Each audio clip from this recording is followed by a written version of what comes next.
क्या गुरुदेव। और दोस्तों, मेरे चैनल सिद्ध साबर मंत्र में आपका एक बार फिर से हार्दिक स्वागत है।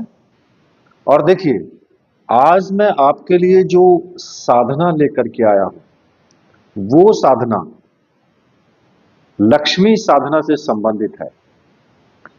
और इसको जो बोलते हैं वो लक्ष्मी यक्षिणी साधना होती है एक प्रकार की यक्षिणी साधना ही, लेकिन लक्ष्मी यक्षिणी साधना है।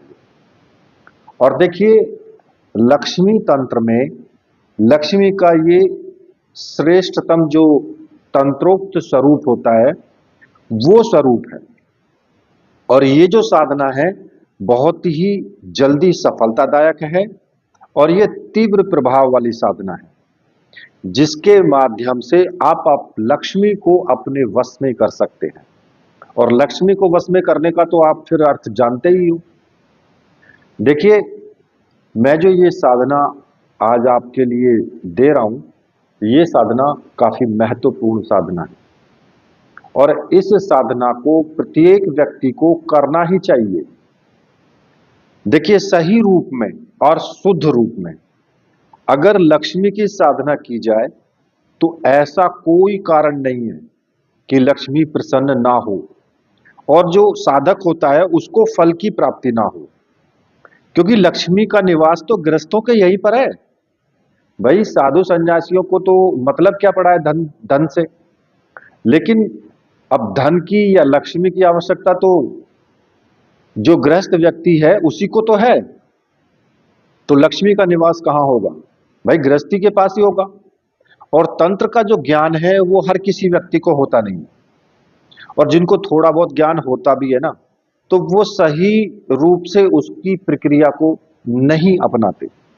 अब तांत्रिक साधनाओं में जो सबसे बड़ा कार्य जो है वो होता है दृढ़ संकल्प का, यानी दृढ़ निश्चय और पूर्ण विश्वास।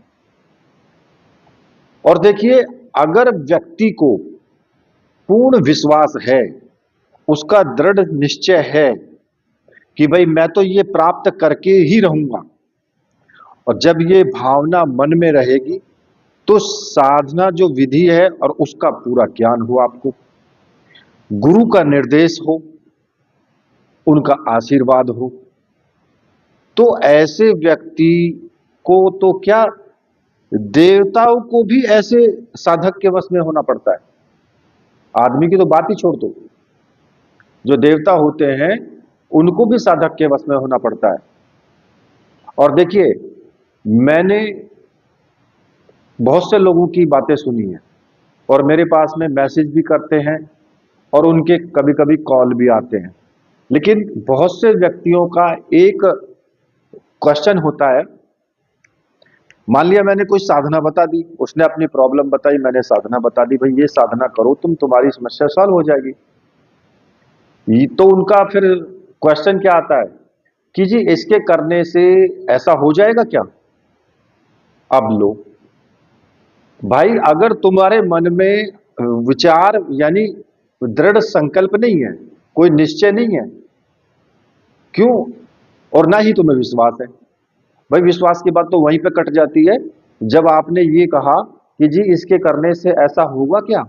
इसका मतलब आपके मन में विश्वास नहीं है, और जब विश्वास नहीं है तो फिर कार्य पूर्ण होने में संदेह होता है। फिर यानी सारी जो अर्थव्यवस्था जो तंत्र की टिकी है वो विश्वास पे टिकी है और संकल्प पे टिकी है।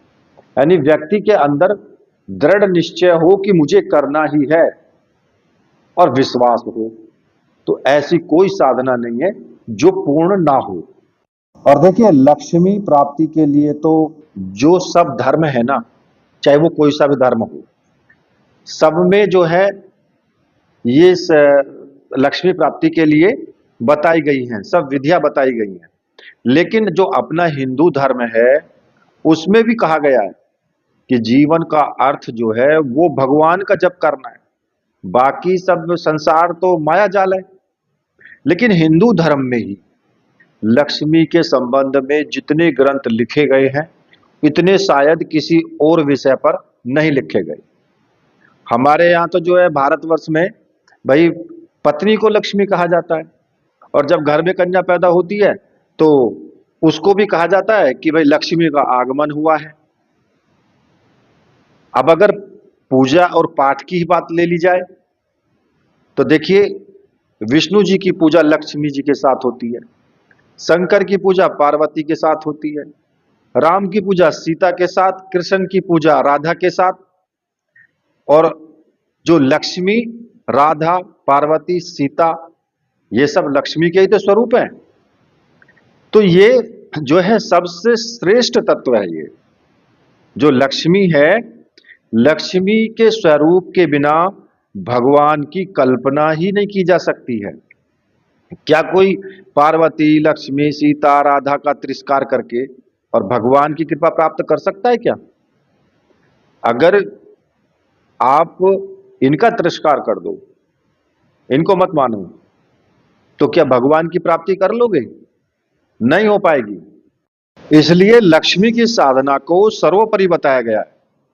अब देखिए, जो ये जो साधना है, ये लक्ष्मी यक्षिणी साधना है और इसको धनदा रतिप्रिया यक्षिणी साधना भी कहा जाता है। ठीक है। और देखिए, इस साधना में जो आपको सामग्री की आवश्यकता होगी वो भी मैं आपको पूरी तरीके से बताऊंगा। इसमें कुछ आपको सावधानी भी रखनी है, वो भी मैं आपको पूरी तरीके से मैं बताऊंगा। ठीक है। लेकिन सबसे पहले मैं शुरुआत में आपको निर्देश क्यों देता हूं, जिससे कि जो विषय है वो विषय आपके मन में बैठ जाए, समा जाए, जिससे कि आपके अंदर एक विचार पैदा हो कि भाई नहीं, ये साधना वास्तव में करनी चाहिए।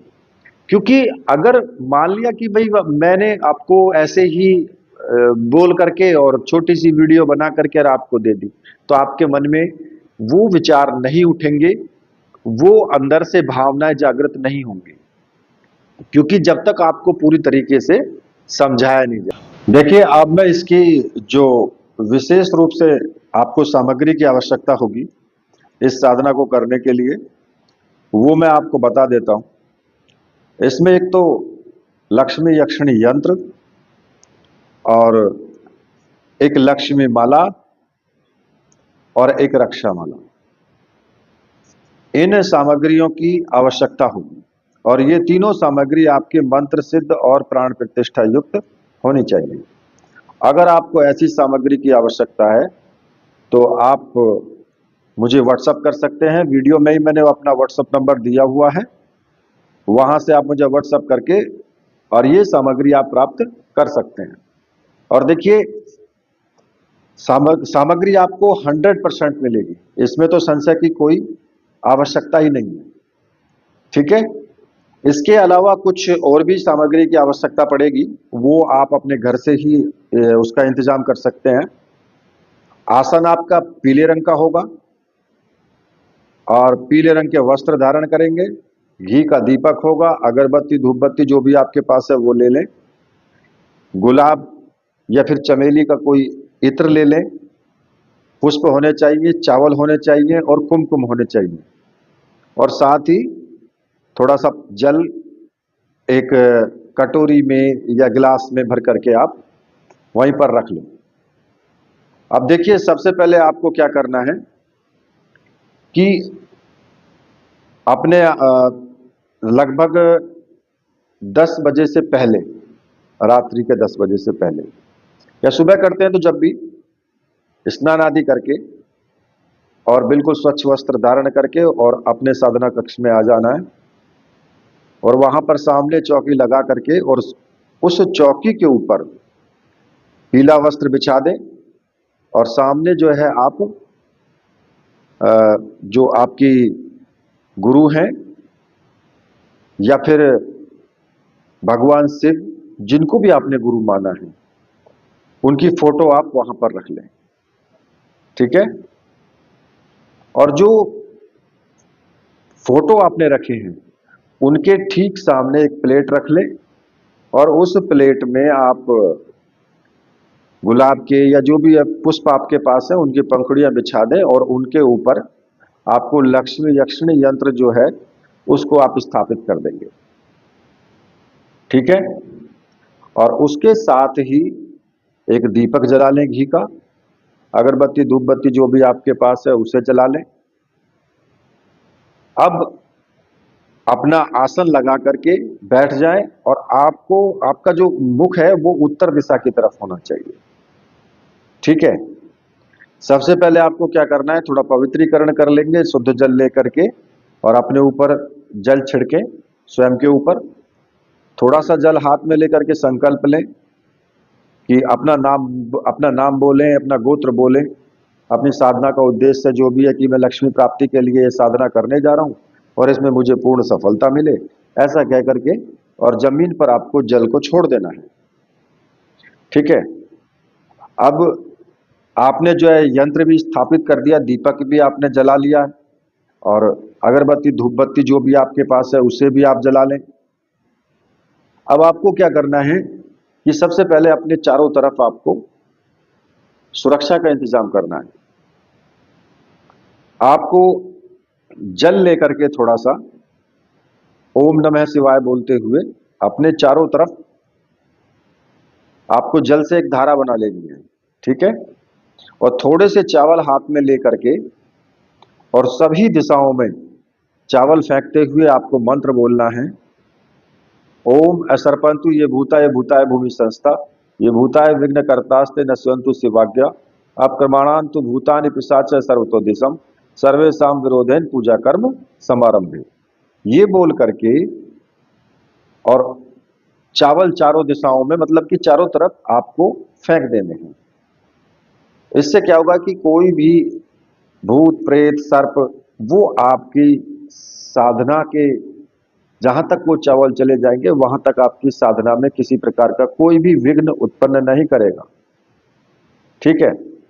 जब आप इतना कार्य कर लेंगे, अब इसके बाद में आपको क्या करना है कि सबसे पहले आपको गणेश जी का पूजन करना है।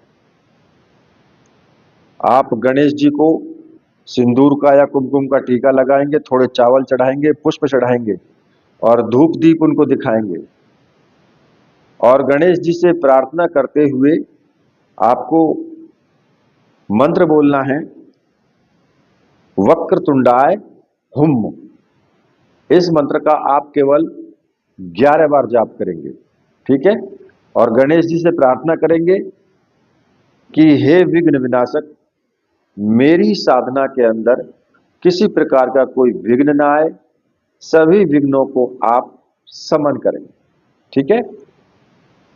अब इसके बाद आपको अपने गुरु का पूजन करना है, जो भी आपके गुरु हैं, चाहे आपने डॉक्टर नारायण दत्त श्रीमाली जी को गुरु माना है या भगवान शिव को गुरु माना है, तो जो भी हैं आपके गुरु, उनकी तस्वीर सामने आपके होनी चाहिए।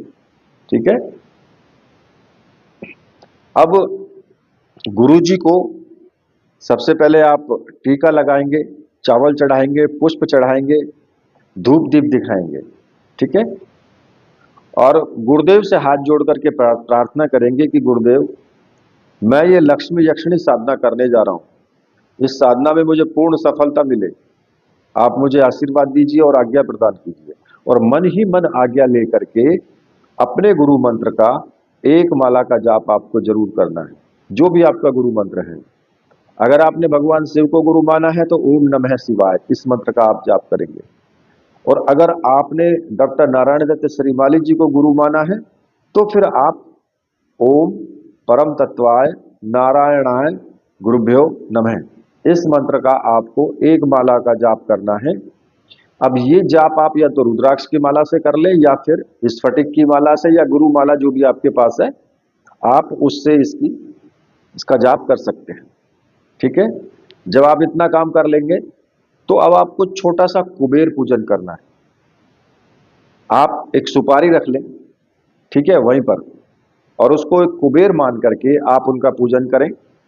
उसके ऊपर आप टीका लगाएं, पुष्प चढ़ाएं, धूप दीप दिखाएं, चावल चढ़ाएं। ठीक है। और भगवान कुबेर से प्रार्थना करें कि साधना आपकी सिद्ध हो। ठीक है। और कुबेर मंत्र का आपको 11 बार आप मतलब कुबेर मंत्र का 11 बार जाप कर लें। ओम श्री कुबेराय नमः, ठीक है। इस मंत्र को बोलते हुए 11 बार आप उसका जाप कर लेंगे। अब जब आप इतना काम कर लिए हैं तो फिर आपको क्या करना है, जो लक्ष्मी यक्षिणी यंत्र है अब उसका पूजन करना है। उसका धूप दीप से, पुष्प से, चावल से और सिंदूर का या कुमकुम का टीका लगाएं, उसका पूजन करें और प्रार्थना करें लक्ष्मी यक्षिणी से कि मैं आपकी साधना करने जा रहा हूं और अगर मुझसे कोई गलती हो जाए तो आप मुझे क्षमा करें, ठीक है। और फिर आप एकाग्रचित होकर के जो माला आपको दी गई है, 2 माला है, एक रक्षा माला है और एक जाप की माला है। तो रक्षा माला को तो अपने गले में आपको धारण कर लेना है और जो जाप की माला है उससे आपको मंत्र जाप शुरू कर देना है। अब जो आपको मंत्र जपना है वो मैं आपको बता रहा हूं। मंत्र इस प्रकार से है, ओम ह्रीम लक्ष्मी यक्षिणी आगच्छ आगच्छ स्वाहा। इस मंत्र का आपको जाप करना है, ठीक है। अब देखिए इसमें क्या है, इस मंत्र का आप जो जाप करेंगे कम से कम तो 11 माला होनी ही चाहिए। 11 या 21 माला का जाप आपको करना है, इससे कम नहीं, ठीक है। मेरे विचार से अगर 21 कर ले तो ज्यादा अच्छा है। और अब जब ये एक दिन का काम हो गया, आपको प्रतिदिन रोज करनी है, या तो 21 दिन करें या 41 दिन करें पूरी इस साधना को। और जो मैंने आपको बताया है इसी प्रकार से प्रतिदिन आपको ये साधना करनी है। इसमें देखिए पूजन सभी का, सिर्फ आप संकल्प नहीं लेंगे, पूजन सभी का होगा, मंत्र जाप सभी का होगा, मैंने जिस जिस प्रकार से आपको बताया है। अब आपको इसमें कुछ सावधानी रखनी पड़ेगी, जैसे कि अगर प्रत्यक्षीकरण होता है तो, क्योंकि 21वें दिन या 41वें दिन जब आपकी साधना पूर्ण होगी, देखिए साधना के दौरान कुछ विचित्र अनुभव आपको हो सकते हैं, जैसे कि सुगंध आना या दिव्य प्रकाश का आभास हो सकता है आपको। लेकिन डरना नहीं है और अपना जाप जो है वो आपको करते रहना है। या अगर जो लक्ष्मी है, लक्ष्मी यक्षिणी अगर वो प्रकट होती है तो उनके सम्मान से उनको प्रणाम करें और उन्हें या तो माता या बहन या पत्नी के रूप में स्वीकार करने का वचन आपको देना है। वो साधना में जो आपका भाव होगा उसी भाव के अनुसार वो तुमसे वचन मांगेगी, ठीक है। या तो माता के रूप में आपका भाव है तो माता के रूप में वचन मांगेगी, बहन के रूप में है तो बहन के रूप में मांगेगी, और अगर आपने पत्नी या प्रेमिका के रूप में किया है तो फिर आपको से वही वचन वो आपसे मांगेगी। अब देखिए एक चीज मैं आपको बता दूं, प्रत्यक्ष साधना जो होती है थोड़ा जोखिम भरी तो खैर होती है। अगर आपका मानसिक बल थोड़ा कम है तो जो मंत्र सिद्धि है या आशीर्वाद के भाव से ही साधना करना फिर ठीक है। अब इसके मैं आपको लाभ और अनुभव जो होंगे वो मैं आपको दोनों बता देता हूं। देखो इसके जो अनुभव हैं ये दोनों ही, लाभ भी और अनुभव भी, ये व्यक्तिगत भी हो सकते हैं और कुछ विशिष्ट भी हो सकते हैं। क्योंकि तंत्र साधना के अनुसार जब कोई साधक की जो ऊर्जा है वो यक्षिणी की ऊर्जा से मेल खाने लगती है तो जीवन में जो भौतिक और उसका मानसिक स्तर जो है उसमें बहुत बड़े बदलाव आते हैं। अब जो इसके मुख्य जो लाभ है मैं आपको बता रहा हूं, अकस्मात धन लाभ, यानी इस साधना का मुख्य जो उद्देश्य है वो दरिद्रता का नाश है। अब साधक को व्यापार में उन्नति हो या रुके हुए धन की प्राप्ति हो, या आय के नए स्रोत बने, या फिर कोई नौकरी लगे, ऐसा हो सकता है। अब दूसरा आता है ऐश्वर्य और सुख। भाई घर में सभी प्रकार की सुख सुविधाएं हैं, जैसे कि वाहन हो गया, संपत्ति हो गई, विलासिता हो गई, हर प्रकार से उसमें वृद्धि होगी। आकर्षण शक्ति, भाई साधक का जो व्यक्तित्व है ना, उसमें एक प्रकार का तेज होगा, एक सम्मोहन पैदा हो जाएगा, जिससे कि उसका समाज में मान सम्मान बढ़ जाएगा। जो भी जिस व्यक्ति के वो सामने जाएगा, वही दूसरा व्यक्ति उसको देख करके सम्मोहित होगा उसकी तरफ। चौथा नंबर आता है कार्य सिद्धि। कठिन से कठिन जो कार्य होते हैं उनमें बाधा आ रही है। कई बार क्या होता है ना, लोगों के काम पूरे नहीं होते, उनमें कोई ना कोई अड़चन आती रहती है। तो वो जो काम है ना, वो जो बाधाएं हैं, वो तुम्हारी अपने आप दूर होती चली जाएगी और आपको भाग्य का साथ मिलने लगेगा। लास्ट में आता है मानसिक शांति। ये एक भौतिक साधना है ये, लेकिन मंत्र का जो प्रभाव है वो एकाग्रता और आत्मविश्वास से इसमें बहुत भारी वृद्धि होती है। इसमें आपकी एकाग्रता होना बहुत जरूरी है, आत्मविश्वास होना बहुत जरूरी है। क्योंकि जब आपका आत्मविश्वास नहीं होगा ना, तो साधना में सफलता नहीं मिलती है जल्दी से। एकाग्रता नहीं होती है तो साधना में सफलता नहीं मिलती है जल्दी से। लोग कहते हैं कि भाई हमें अनुभव नहीं हो रहे। अनुभव कहां से होंगे? या तो आपकी एकाग्रता नहीं है, या आपके आत्मविश्वास में कमी है, तभी तो नहीं हो रहे अनुभव।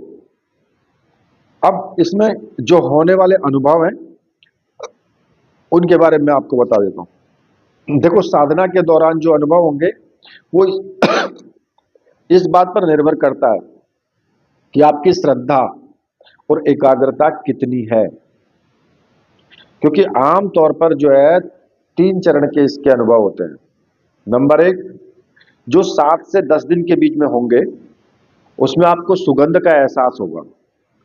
बिना किसी इत्र के अचानक से कमरे में गुलाब या चमेली या किसी दिव्य फूल की जो तेज खुशबू आनी लगती है। दूसरा, तापमान में बदलाव। साधना करते समय अचानक से कमरे का तापमान एकदम या तो ठंडा हो जाएगा, आपको बहुत अधिक ठंडा महसूस होगा, या फिर ध्वनि आएगी कोई, जैसे कि पायल की झनकार है या किसी के चलने की आहट सुनाई दे सकती है। तो डरना नहीं है बिल्कुल भी। अब आते हैं बीच के दिन, 11 से 20 दिन के बीच में जो अनुभव हो सकते हैं, उसमें आपको दिव्य प्रकाश दिखाई दे सकता है। यानी आंख बंद करके मंत्र जाप जब तुम करोगे तो माथे के पास में या आंखों के सामने सुनहरी या सफेद रंग का प्रकाश आपको दिखाई दे सकता है। और छाया का अनुभव, जो साधक है वो महसूस होता है उसको कि कोई आसपास उसके अदृश्य शक्ति मौजूद है, जो उसे देख रही है या उसकी सुरक्षा कर रही है। इस प्रकार से अनुभव हो सकते हैं। अब लास्ट के जो अनुभव होंगे, जो प्रत्यक्षीकरण के समीप होते हैं, या तो स्वप्न के माध्यम से हो सकते हैं। ये यक्षिणी जो अक्सर साधक को जो है स्वप्न में आकर के संकेत दे देती है और बात करती है वहां पर, या फिर पूर्ण रूप से साक्षात्कार भी हो सकता है। अगर ये साधना सिद्ध हो जाए तो यक्षिणी प्रत्यक्ष रूप से प्रकट होकर के साधक से बात करेगी। लेकिन उस समय आपको विचलित नहीं होना है बिल्कुल भी, और अपना जो भी अभिष्ट वरदान है वो आपको स्पष्ट करना है। माता के रूप में, बहन के रूप में, दासी के रूप में, प्रेमिका के रूप में, जो भी है आपको वो स्पष्ट कर लेना है। अब इसमें चेतावनी भी है भाई, कुछ डर और भ्रम की। कई बार क्या होता है, साधक को डराने वाले अनुभव भी इसमें हो सकते हैं, जैसे कि शरीर में बहुत भारीपन होना या अजीब आवाजें आना। ये केवल आपकी परीक्षा होगी कि आप मानसिक रूप से कितने मजबूत हैं। अगर आप मजबूत नहीं हैं तो ये अकेले में साधना नहीं करनी चाहिए फिर, ठीक है ना। क्योंकि आपके अंदर धैर्य होना चाहिए, विश्वास होनी चाहिए और गुप्तता होनी चाहिए। साधना के अनुभव के बारे में किसी को भी नहीं बताना है, गुप्त रखनी है ये सब बातें। किसी भी व्यक्ति से किसी प्रकार की कोई चर्चा ना करें। कौन सी साधना कर रहे हैं, कोई चर्चा आपको नहीं करनी है। ठीक है ना। अब जब ये इस प्रकार से जो साधना है, ये साधना आपकी पूर्ण होगी, तो फिर आप देख सकते हैं कि आपके व्यक्तित्व के अंदर एक विशेष प्रकार की तेज, एक प्रकार से वशीकरण की शक्ति, सम्मोहन की शक्ति, ये ऑटोमेटिक ही आपके अंदर आ जाएगी। यानी ऐसा कुछ नहीं है जो आपको इस साधना से ना मिले। धन दौलत सब कुछ इस साधना से साधक को मिलता है। ठीक है, तो देखिए, जो संपूर्ण साधना है वो मैंने आपको बताई है, और मेरा तो कहना यह है कि आप अच्छे से साधना करें, आपको साधना में सफलता मिले, ऐसा मेरा आशीर्वाद है। इसी के साथ मैं वीडियो को यहीं पर समाप्त करता हूं। मेरे साथ बोलिए बोलिए वीर बजरंगबली हनुमान जी महाराज की जय। बोलिए मेरे परमहंस गुरुदेव की जय।